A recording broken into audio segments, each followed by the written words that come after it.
Arcade Perfect by Arse. Right, okay guys, welcome to another Arcade Perfect My Arse. This video I'm going to be taking a look at classic Konami shooter Gyruss. It was released in 1983 and it was initially licensed to Century in the United States before Konami released their own self-distributed conversion kits for the game. There was quite a few conversions put out. I think it was by Parker Brothers actually. So yeah, absolutely wonderful game. I mean, it's one of the early games, but it's just a fantastic game. And one of the things that really adds to the atmosphere and ambience in the game is this absolutely stonking music. I mean, I'm not a fan of music normally in shoot 'em ups, but the track just pounds away in the background and it really drives you on, and it really adds to the atmosphere of the game. So there's not many, I'm not a big fan of music in shoot 'em ups, but this one, it really does add to it. I've never been lucky enough to actually play you know, a real arcade cab of this game. I mean, I can't think there'll be that many of them, you know, left, unfortunately. But obviously this is MAME, and you know, it definitely looks and sounds just like the original. I'm not quite sure what controls the arcade used. Was it a spinner or was it just a joystick? If you happen to know, go and stick a comment below and let me know. But it does play, it plays pretty well with the joystick. Obviously left and right, but when you get to the kind of, you know, when you get to the top of the screen, it kind of changes, so you've got to kind of get used to the controls of the joystick. This is where my childish, my childish schoolboy humour kicks in. 3 warps to Uranus.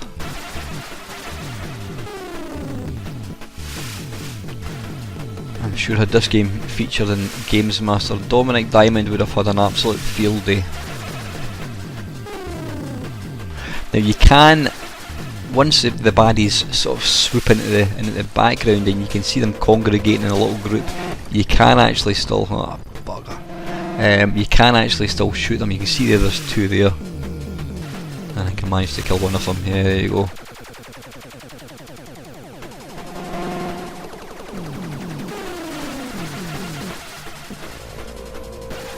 It's a very unique game. I mean, I suppose if you were to compare it with any game, you would say it's kind of similar to Tempest. It just doesn't have the sort of wireframe graphics, but it's kind of similar. You're spinning around, you know, in a circumference and basically shooting into the screen.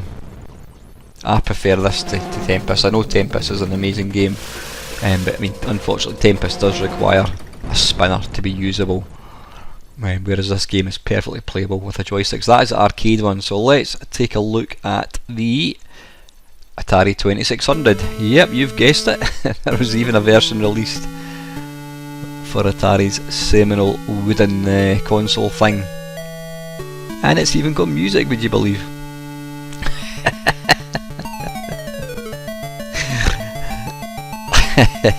Pretty staggering actually. Now you can see there the graphics are pretty awful looking. I mean, they don't really resemble spaceships at all, but I was quite surprised to actually see this game in the list. I mean, it's even got the little Starfield as well.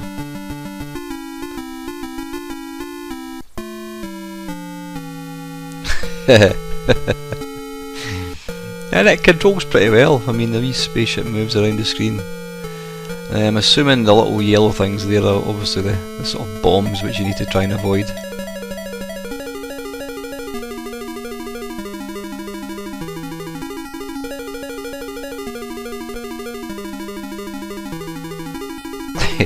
I mean, this game really shows just how, you know, it's all back in the day. It's all about your imagination filled in the gaps.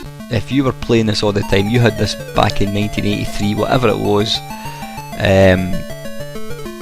as far as you're concerned, you were playing an arcade game. and that's obviously, you know, things have changed nowadays. You know, the graphics are all is what makes the games. But yeah, we had to use our imagination, put it to great effect to fill in the gaps, and in some ways because of that it was a more powerful thing, because it meant that we could visualise it exactly what we thought it should look like. But I've got to say that this is a super impressive version. I mean, the fact that it's even running and it's got the music as well, it's got the starfield, absolutely awesome. I'm going to get a little, well, I think I actually picked it up there. These two little things give you, if you shoot the thing in the middle, you get a increased firepower. It's hard to tell if I'm actually got 2 bullets there or 1 bullet.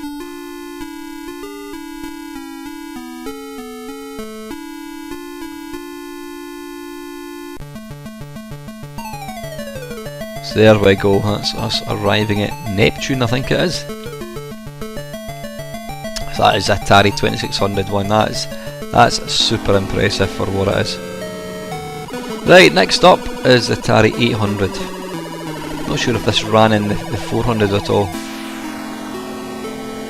Now I expect quite good things to this version.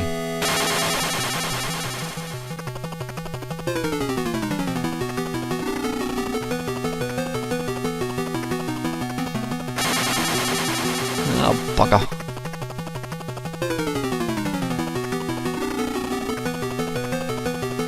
And I've got to say, I'm not disappointed. This is a lovely little version. Ah, damn it. Yeah, if you shoot that thing in the middle of these two, I don't know what exactly they're called, that little planet thing, you get upgraded firepower. You now have 2 bullets instead of 1, which makes things quite a bit easier.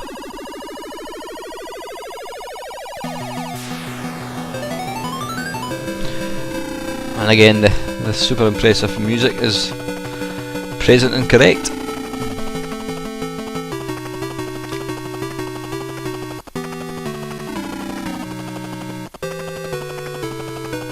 Now, I couldn't find a version of this on the BBC or the MSX or indeed the Amstrad, although I think the reason it wasn't out for Amstrad is because the Amstrad hadn't actually been a thing at that point. I'm not sure when Amstrad came out, was it 84, 85, but this was an early game, so I dare say there's probably some kind of unofficial port.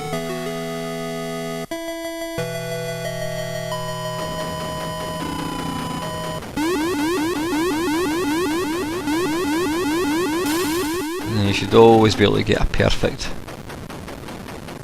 on this chance stage, certainly in the arcade one anyway. Just keep hammering that fire button. There we go, perfect.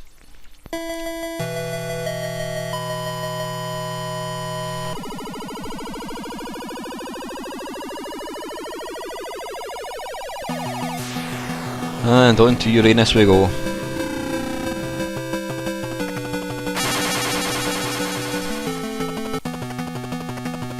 You don't have a lot of time to react when a little bullet suddenly pops down towards you.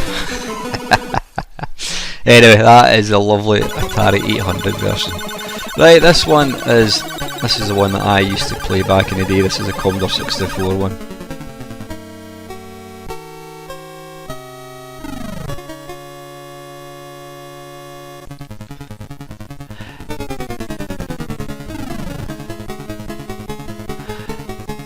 The one thing that I'd never really noticed about this one previously is that the sprites do flicker ever so slightly, but you know what, if anything it kinda helps add to the sort of the arcadey look. I mean, the Commodore 64 is sort of, it's always getting slagged off for having a really dull colour palette, but they've made really good use of the colours here to kind of give everything that kind of shine. It does look quite like the arcade one. And again, the music in this one is just fantastic. I would love to have heard a Rob Hubbard version of this. I think he could really have done it proud. But he wasn't really making music for certainly the Commodore 64 back in 1983. I think Thing in a Spring was his first commercial game that he worked on. But yeah, the Starfield in this one's really nice. They've used the, I like the way the sort of planet's kind of shiny, where it's getting reflection off the sun.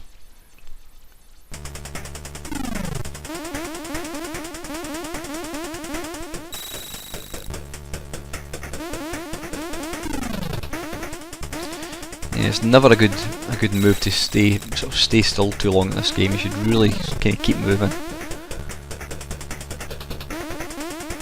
It's alright in the bonus stage, you can't die. Not that I'm aware of anyway. I've certainly never died before playing the bonus stage. But certainly when you actually start getting in a level again, keep moving. I don't know what, there's a slight flickering going on there, I don't know what that's about.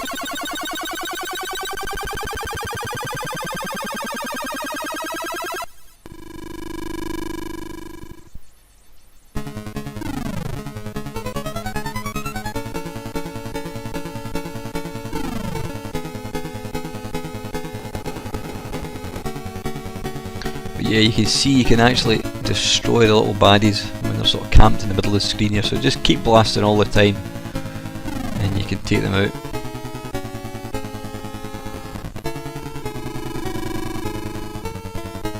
But this is a cab I would absolutely adore. I would love to have an original Gyruss cab, the arcade machine. It's definitely up there as one of the classic shooters.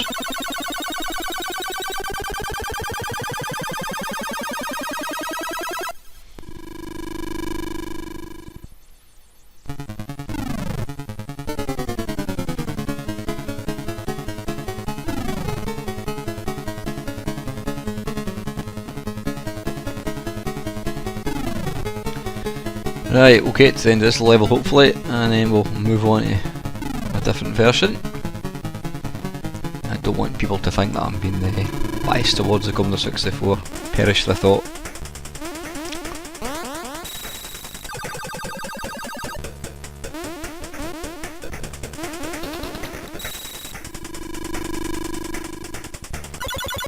Right, anyway, that is the C64 one, that's a cracking version. Right, next up is the ColecoVision.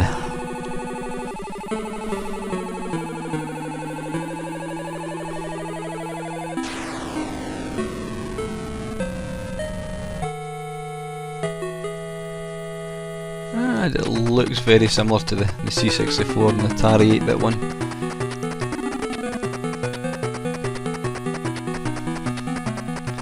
A nice wee rendition of the tune again. Is that Toccata? No, that's no, it's not. Oh, it is Toccata. Yeah. What am I thinking? That's a favourite classical piece of mine.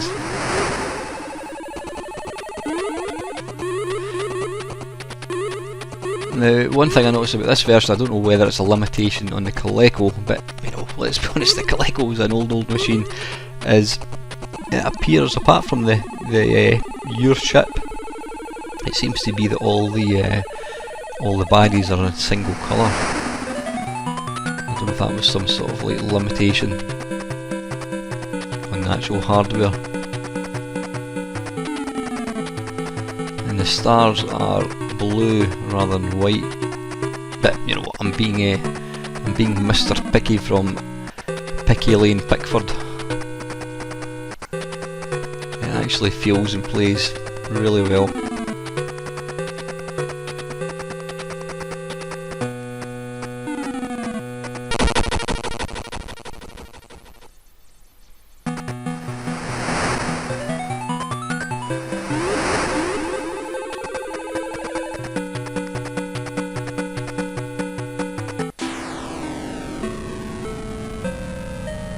Nicely drawn Neptune.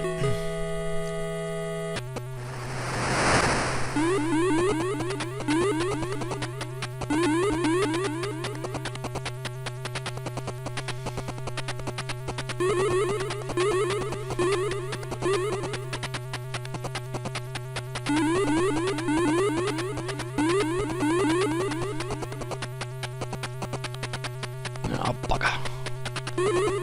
One more bit to go. Rubbish.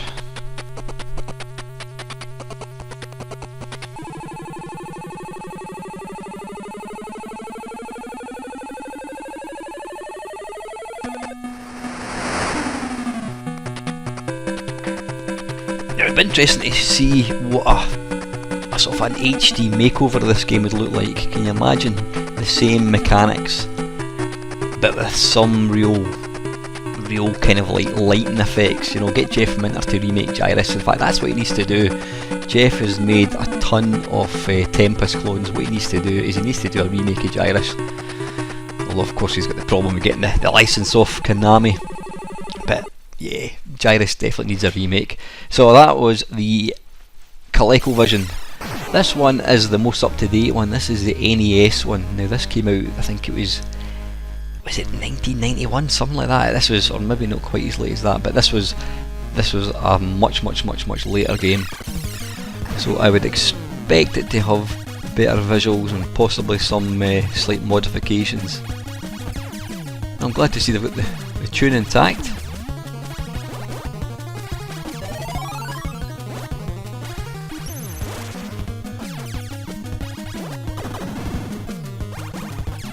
Okay, so far so good. I know from experience the NES tends to kind of mess about with games. They never actually stick rigidly to the... they always seem to try and change it a wee bit. Maybe because they just think, well, they need to give the consumer more for their money, but you know, not everybody's like me who wants the original to be left alone.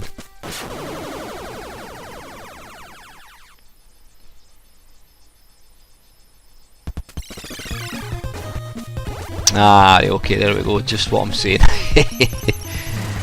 They've added wee bits that I presume I've got to try and... Right, and they've also changed the music. Now I think this game was, or is, it was available on, what do you call it, there was a Konami collection came out for the Game Boy Advance, which I actually have, and it's almost an emulated version, I would think. It's almost arcade perfect. And I think there's probably, I think Konami also bought a collection for certainly the PlayStation, possibly the PlayStation 2 Xbox. So this game is available in its sort of original arcade format on these systems. I didn't bother including them in this because, you know, at the end of the day it'd just be like looking at the arcade one again. Ultimately, if you want the real deal, then yeah, either run it on MAME or else get one of these compilations. But the purpose of this video is just to see how capable each version was.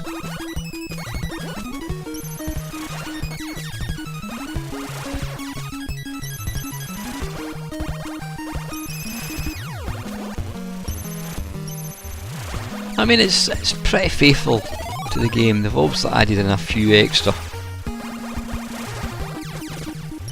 You know, it's got the same premise.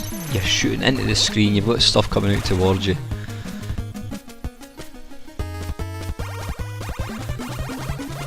Right, again we've got some sort of end of level baddie type thing, I think.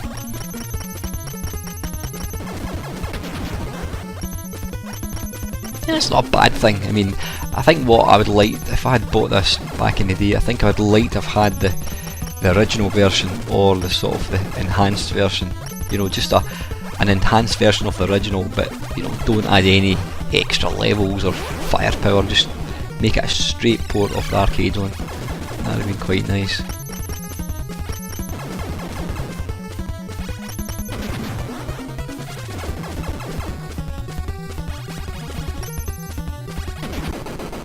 Yeah, anyway, listen, that is the NES one. That's not a bad little version. Right, and the very last one is this Spectrum one. Now, believe it or not, this was never actually commercially released. I mean, it was published, but it wasn't published. It was developed by Parker Brothers, but they never actually released the game. I wonder why.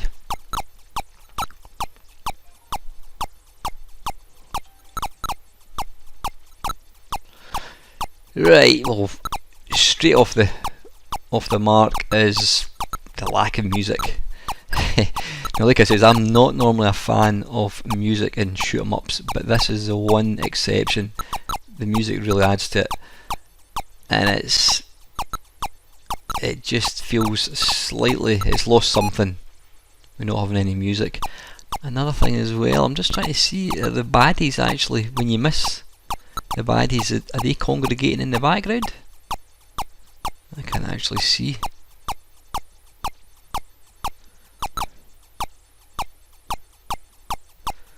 There's a bit of slowdown going on as well.